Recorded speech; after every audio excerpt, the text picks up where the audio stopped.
All right, Sam, first of all, thank you for taking the time to speak with us. Of course, as people in the commentary booth often say, congratulations on your 12th place finish in the PokerStars Players Knowledge Hold'em Championship. 239K, how do you feel about the result? Yeah, I really enjoyed running deep. It was an amazing experience to be deep in such a massive tournament. Even with all my years of experience playing, it's only a few times that I've run really far in a tournament as prestigious, as exciting as this one. So, of course, as poker players, we've always got our eyes on that big first prize or a top 3 finish. We always want a little bit more, you know, and we can always play a little bit better. We know the small mistakes we make. So, yeah, it would have been nice to really close it out and get one of those $1 million prizes. But of course, I'm happy with the run and had an amazing experience. Yeah, of course, this is like a main event. It had a main event feel in terms of like that amazing mix of pros from different parts of the world, pros of all different stakes, recreational players, satellite winners, obviously the unique nature of the Platinum Pass. So it was a main event. It was just at this amazingly high price point, which just meant the money that you could win even for a min cash for a lot of people is really year changing, maybe even life changing. So, you know, in that sense, it's a really, really unique event and it made it all the more special.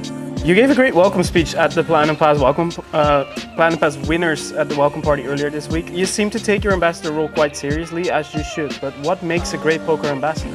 Yeah, I mean, I think what makes a good ambassador is just also what makes, you know, an experienced person in any industry. I've been around the block. I've done, over the course of the 12 years, I've played every single stakes. I've been in every kind of situation you can be in terms of bankroll, being backed, being unbacked, playing high stakes, playing low stakes. So I'm really happy to just pass that on to other people who are a bit newer to poker, other people where they're not used to being on a TV table or they're not used to playing a 25K buy-in. I think that's just part of being a good person. And, you know, if that feeds a little bit into ambassadorial role of you know, I can take a bit even more ownership over that because, of course, I feel part of Stars. I am part of PokerStars, and I want everyone who's at a PokerStars event to have a great time. I think in terms of the role with Stars, it just makes me more hungry to achieve. I want to, you know, I really want to sort of, I mean, I do feel it's quite an honor to be in an ambassador for Stars. Like, PokerStars is where I learnt my trade and I've always held it in high esteem. So of course I put even more pressure on myself to do really, really well. And so from that perspective, it did influence it.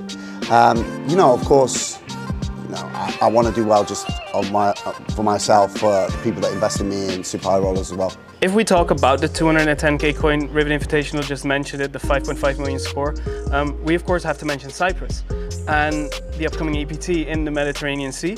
Are you looking forward to the EPT and to potentially head to the Merit again in October? Yeah, absolutely. Obviously I have great memories of Cyprus. And it's a great resort to play poker. So self-contained, very similar to here, where everything you need is on site. Also, some of these tournaments on campus have a very nice collegiate feel to them. When you're in Barcelona, one of the things that's great is the city. It means everyone goes off to different restaurants, different clubs, different things. When you're on site in Cyprus, I think you're going to bump into people, hang out, people are going to be there with their families. I think it's going to be a very special event. Awesome, and another new EPT on the calendar, of course, EPT Paris coming up. 2 weeks, I believe, already, 12 days. Are you looking forward to head to the City of Love right after Valentine's Day? Well, you know, there's not much romance at the poker table, it's more combat. But yeah, of course, I think anyone's excited about spending time in Paris. It's one of the world's great cities, and EPT in Paris is long overdue.